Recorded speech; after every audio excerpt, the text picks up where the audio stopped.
Let's talk about making high quality recordings that have very low amounts of background noise. This is something that I've been a little bit challenged by on occasion. If you go back and look at my older videos and binge watch, and please do, you'll notice that some of those videos, when I stop talking, have a nice, quiet background. And others, well, there's a little bit of room for improvement on that. So let's talk about how we get background noise into our recordings and what we can do to minimize it as much as possible.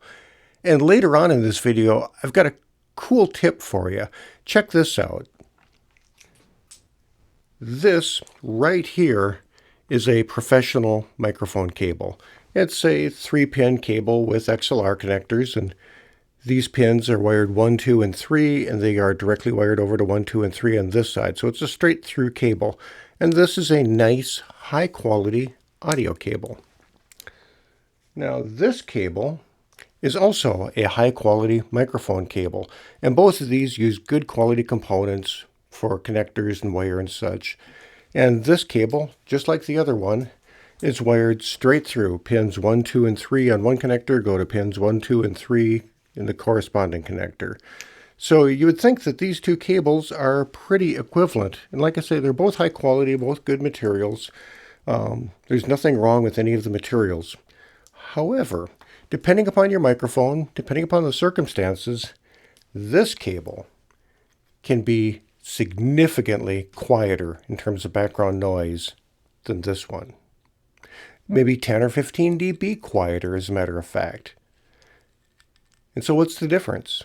Well, I'll get into that. And I'll also tell you that depending upon your cable, you may be able to modify this cable easily to make it perform as well as this cable. I'll get into that in a little bit. So stay tuned with the video and I'll cover that. So I'm talking about background noise. So when I stop talking, how loud is the background noise? And we're talking about things such as acoustical noise you pick up in the room, equipment running, fans, the dog barking, the neighbor mowing the lawn outside. We're talking about hiss that you can hear when you turn things up enough. And we're talking about hum and buzz and clicks and staticky type noise as well. And so how do we minimize these types of noise? Oh, I see a hand in the back. He's suggesting that we just put a gate on it. Sure, we could put a gate on it. A gate is a piece of electronic equipment or a software plug-in that just mutes the microphone when there's no audio coming through. Now, the gate can be an effective tool, and I use gates quite frequently when working with live sound. For example, with drums, you can put gates on the drums. So the drum hit comes through, but as soon as the hit starts to decay a little bit, the gate closes and clamps off the channel and prevents the ringiness of the drum from coming through. The gates can also be used on the vocal mics. So when people are not singing, it turns those mics down or turns them off so they don't pick up just background splash and noise from the band that doesn't help improve the clarity of the sound of the band. The gate is a switch, if you will, that switches that microphone channel and can turn it off if the signal level gets low enough. And you can adjust that threshold so you can adjust when the gate takes action, how quiet the incoming signal has to be for the gate to say, okay, that's enough, I'm not letting any more go through, shut it off. The gate also has some timing parameters on it as to how fast it shuts things down when the audio stops, and how quickly it opens the gate back up and allows the audio to come through when you start talking again. And many gates also have another control for how hard to close the gate. Do you want it to slam shut and completely silence that channel? Or do you just want it to turn the volume down a little bit? So when you stop talking, it just brings the volume down by 6 dB, 10 dB, 20 dB, whatever you adjust. The other thing that we could use instead of a gate is a software plugin that is a noise reduction software plugin. And this uses some type of FFT analysis where you can play back a segment of just the noise without any program material and put the software into learn mode. And it will learn what that noise sounds like. It'll build a profile. And then when you play the program material through it, it has the ability to analyze and subtract the noise profile in its spectrum out of your program material and reduce the noise overall. Both of these tools can be pretty effective, but I find them most effective in a band context where there's a complicated mix of stuff going on. So I could put gates on the vocals, for example, but the band is still playing and there's guitars and keyboards and drums and such happening, and the vocals ride in with that mix and they're getting gated and you don't really hear the action. But in a situation like a podcast, this video, an audio book, my vocals are pretty much naked in the mix. That's all there is. And so there's nothing to hide any artifacts. So if the gate is turning on and off the microphone, chances are you're probably going to hear it. You're going to hear that noise floor underneath my speaking. Now, my voice, as I talk, does tend to cover up the noise somewhat, but if you listen carefully, you can still hear the noise at the same time that I'm speaking. And then when I stop speaking, you hear that noise go down, and that sounds artificial. And you can carefully adjust the timing of the gate to have the least amount of audible impact, but still, in something like a podcast or a track on a video, a discerning ear can hear that gate taking action. And same thing for these noise reduction type plugins. Some are quite good, but many of them add an artificial artifact to the sound quality. They have kind of a robotic, singy-songy, sort of harmonic sound character to them as they subtract certain parts of the spectrum along with the program material. And those artifacts can be a little bit distracting. And once I hear this stuff, I can't unhear it. It's kind of like you buy a new car and it's shiny and perfect and you're waxing your car and you're looking at it going, oh, that is just beautiful. And then one day you come walking out of Walmart and you glance at the car and go, somebody hit my car. I got a little door ding. I got a little scuff and dent in the side of the car. It's really tiny, little thing, but dang, you know. Now, the fact is that scuff and dent, it might have been there for 2 weeks and you didn't notice it. But as soon as you notice it, now, every time you walk up to the car, you glance over and go, yep, still there. And it's a little irritating. And that's how I see these after-the-fact fixes to noise, be it these noise reduction software plugins that do FFT analysis or the gating. As soon as I'm able to discern that the audio has been processed, then it stands out to me like a glaring sore thumb, and I find it really distracting and really irritating. And so I think in a band context where there's a lot of stuff going on and you can sort of lose those little tiny artifacts deep in the mix and you're not really so aware of it, maybe there's a place for that stuff. But in a dialogue type recording where it's just me speaking or silence, those things will stand out and it's not a good solution. Another issue with using gates or audio processing is that if you're recording books for Audible Amazon, they require that your recordings actually do have some noise floor. They require room tone in your recordings. And room tone is background ambient noise. And they have specs for this, which is that the room tone must be at negative 60 dB or below. But it has to be there. So it can't be very high, it's got to be very quiet, but it does have to exist. And so if you just apply a gate and block all that stuff out, so when you stop talking, It just goes completely silent. You won't pass their quality checks. So you can't just use a gate to get through their process and get rid of the background noise. You actually have to fix the background noise at its source. So let's talk about the different types of noise that we encounter and how we can really actually take care of the noise rather than trying to gloss over it after the fact with some audio magic. The first kind of noise that we have is hiss. And this is the kind of white noise sounding background, the kind of noise that you might hear when you're tuning the FM radio dial between stations. And if you turn up your microphone preamplifier enough, you turn up any piece of audio equipment enough, out of enough gain, you're going to hear some hiss. And the source of that hiss is simply our three-dimensional simulated quantum world. If you had a super quantum microscope and you could look at any piece of material, you could look at anything, as you zoom in more and more and more, you'll see that everything, including you and I, are made up of atoms. And each of those atoms has a field of electrons surrounding it.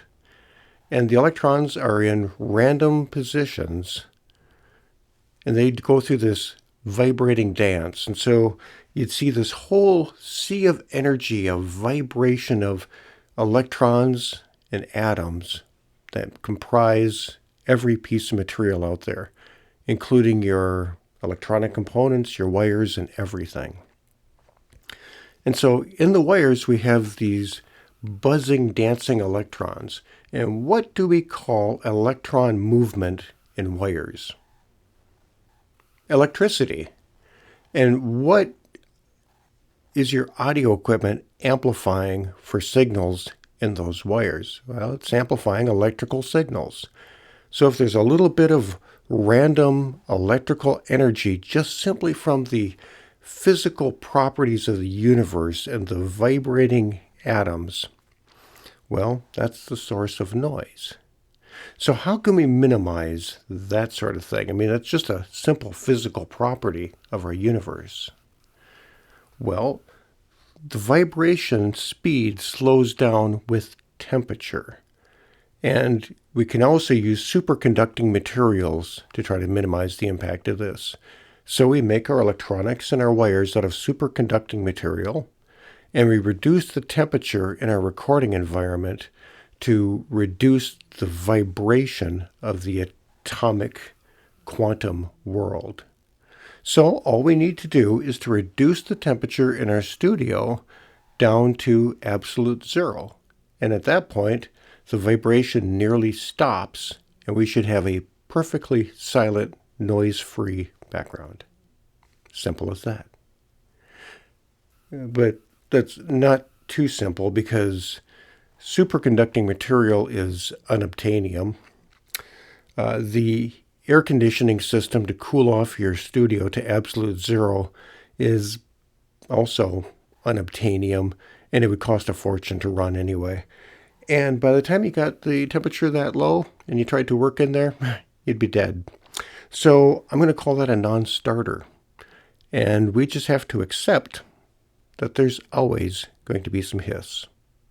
Every piece of audio gear, no matter how sophisticated, how expensive, or how polished the cabinet is, has some hiss.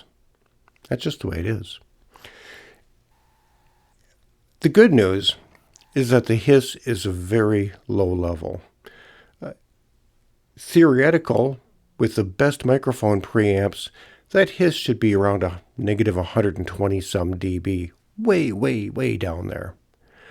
And so if you use really high quality mic preamps, you use microphones that have low internal noise, and you properly gain scale your audio, meaning that you run your audio signals as high as you practically can without hitting overload. So your audio signals are way up here, and the background noise is down here, and that gives us the greatest signal to noise ratio. And if you follow those practices, the background hiss really shouldn't be a big problem for you. you should be able to achieve 80, 90 dB of signal to noise if you get things dialed up just right. And even at 70 dB, I'm a pretty happy guy. 60 dB is probably tolerable in a lot of productions. And so the background hiss, that really shouldn't be a problem as long as you keep your audio levels fairly high and you use high quality preamps. So we can take care of hiss. The other kind of noise is acoustical noise. Actual noise that we can hear in the environment that the microphone also hears. Things like your neighbor mowing the lawn, the dog barking, equipment in the room that has fans or transformers that are humming, just environmental sources of noise. And this is pretty easy to diagnose because we can hear it, and you can just sniff around the environment, and if something's making noise, do something about it. You can unplug that equipment during your recording session. Maybe you can negotiate with your neighbor to have him finish mowing the lawn and then do your recording session. You could mitigate the situation by putting material between you and that sound. That is, you could build a studio room with thick walls that are able to absorb sound. That's probably more expensive than you want to get into, but you can pretty easily take care of most of these sorts of issues by recording somewhere else or taking care of the things that are making noise in your environment. Not saying it's always easy, but it's something that you can address. And then finally, we have electromagnetic noise. And this is radio frequency energy or electromagnetic energy that's going through the air and getting into your electronics, either the electronics inside of the microphone or the electronics inside of your preamp. And the electronics are affected by it. And this could be energy sources such as 60 hertz hum coming from all of the AC power distribution, the power lines outside and the power in the building. That all radiates 60 hertz low frequency hum. Or electronic devices such as your phones and computers and digital recorders that are doing high-speed electronic switching, and all of these switching events cause small transients that occur in the radio frequency band, and that emits radio frequency energy. A lot of equipment uses switching power supplies, which are chopping the line voltage at 100,000 times a second or more. And again, that can create a lot of radio frequency in the air, which your sensitive electronics can pick up and respond to. And this is the kind of clicky, buzzy noise that you hear if you put your cell phone next to a microphone. You hear this tick, tick, tick, pop, pop kind of stuff, or a buzzing sound, or hum. These sorts of things are typically taken care of through grounding. Now, we also can consider that these are fields in the air, like a field of sound, and they're susceptible to the inverse square distance law, which means that if the microphone, which is what's picking up the noise, is very, very close to a noise source, its impact is going to be off the charts.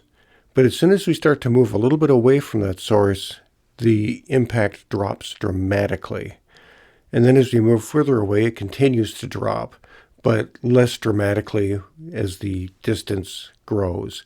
So there's a really big impact up close, a modest impact as you get away, still a modest impact, and then once you're a certain distance away, it just kind of becomes a general field in the area, and it very slowly drops off as you move distance away.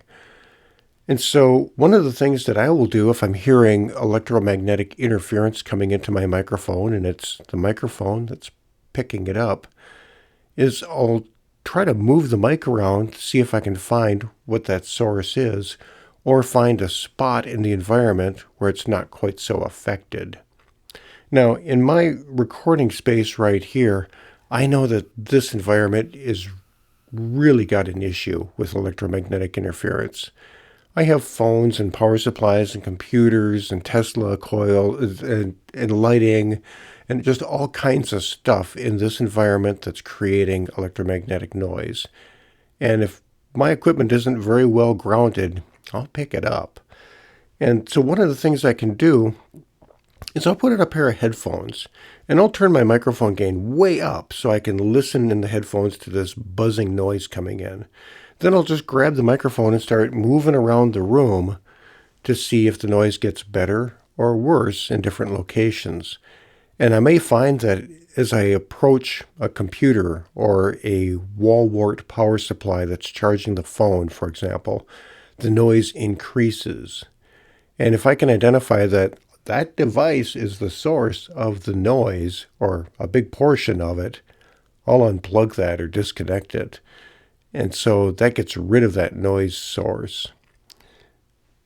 Now, I've got fairly pervasive noise throughout this room, but it's not entirely uniform. Some areas the noise is just pretty much uniform no matter where you go. But in my room, I know that there are some hot and cold spots where just the way the signals have propagated to the room or the way that they blend together and in some areas add together and in some areas kind of null themselves out, I'll move the microphone around and find the quietest spot in the room that's practical, where there's a bit of a null in the noise. And that's a pretty good place to put the microphone. So that's where the microphone's going to be, the lowest noise place. And then I'll move the instrument, me, to the microphone. We often think of putting microphones on instruments, but sometimes the microphone's got to be where it's got to be, and we move the instrument to the microphone. Usually we deal with these sorts of electromagnetic interference issues through the use of grounding. A good solid ground connection from your equipment can help shunt out that noise. That's why cabling has a braid in the outside of it, and the signal wires are inside of that braid. So the braid shields those signal wires, and the braid is tied to ground. So when that noise comes in, it first hits the braid, and it's looking for a path to ground, and so it gets shunted to ground before that noise energy can pass through that braid and into your signal wires. It's important to have good, solid ground connections. And that's usually the direction I head in when I'm dealing with this kind of environmental noise. I make sure that my equipment has all good, solid ground wires. And sometimes putting an alligator clip between one piece of gear and another piece of gear to make sure that the chassis are well grounded to each other, that can help. So that gets me to this special cable. So the question is, what makes this cable so much better than this cable? Is it the wire? No. Is it the connectors? No. Is it the fact that this cable was blessed in a religious ceremony under a pale moon? No. Nope. It's a little issue of grounding. So let's solve the mystery of why one microphone cable has so much better noise performance than another. And this has to do with specific microphones. The Neumann microphones in particular are affected by this, and I'm sure there's probably some others in the market as well. So with some microphones, this won't make any difference at all, but others, it will. And one of the other takeaways is if you spend the money for a Neumann mic, get the Neumann mic cable. I know, it's an expensive cable, but it's not a big deal in the scope of things. So get the proper mic cable and get the best performance out of your high-performance microphone. But if you don't have the Neumann cable, you can probably fabricate a cable that is wired up similarly that would give you the same level of performance. So let's take a look with my multimeter, and I put it into conductivity mode, so it'll beep if it detects conductivity between the probes. I touch the probes together. And you can see the meter will make a noise.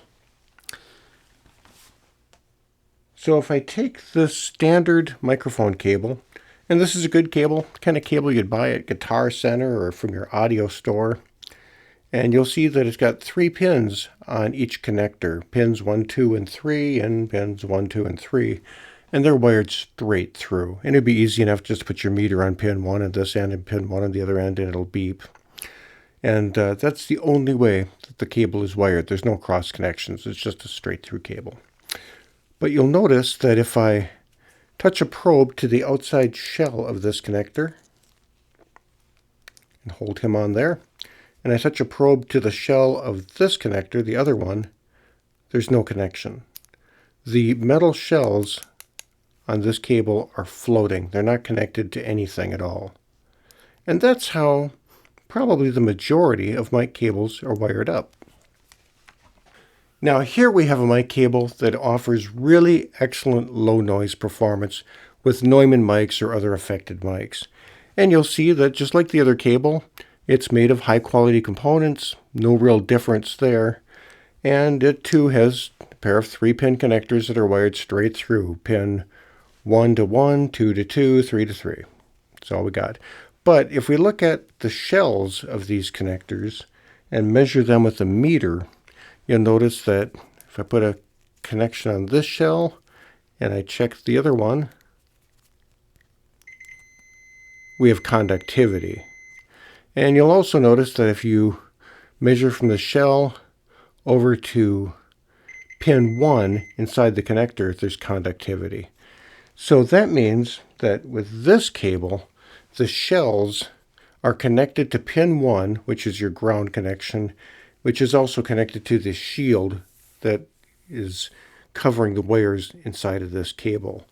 And so the shells help provide a solid ground connection to the body of the microphone and all of its metal casing to shunt out any kind of noise energy right to ground. Now, there is a school of thought saying that ground connections should have one and only one pathway to ground. And so based on that, some people would say that the female connector, which plugs into the microphone, the shell of this connector should be connected to the ground pin, number 1, and the microphone shield. And the connector on this end, at the preamp end, should be left floating. And normally I would agree with that science, but my practical experience has showed me that I get the best results if both connectors, the connectors on both ends of this cable, are attached to pin 1 and ground. And so you got a whole ground shield on both sides all the way through. And if you have a cable that has metal connectors on it that you can open up, like this one has little screws that you can loosen up and take the connector apart. If your cable allows you access to the internal wiring like that, and most of them do, all you need to do is to open up the connector and solder tack a very small jumper wire between pin 1 to a lug that's inside of here, typically, that connects to the shell of the connector. So just do that on both connectors here. Just put a little ground jumper wire from the line 1, pin 1, over to the shell, reassemble the cable, and you'll get much better noise performance out of your cable with Neumann microphones or other microphones that require the shell of the cable in order to get a proper ground.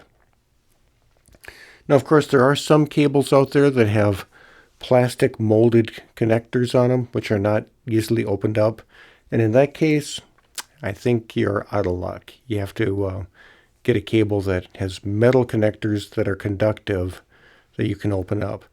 Some cables, such as the Whirlwind cables that I often use, which are inexpensive, they have black connectors that are anodized.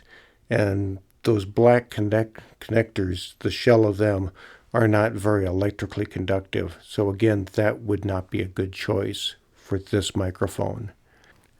So that's a quick overview of the types of noise that you can encounter when doing recordings, which is environmental acoustical noise, just stuff that you can hear, radio frequency energy, which is hum and clicks, which comes from electronic devices or power distribution, and of course, just hiss, background hiss that's caused by Brownian motion happening at the quantum level that's getting amplified by electronics. And that's just part of the world that we're living in. And so by addressing these things, as I've described, you should be able to get your signal up here and the noise down there and have a good enough signal to noise ratio that you don't have an issue with your recordings.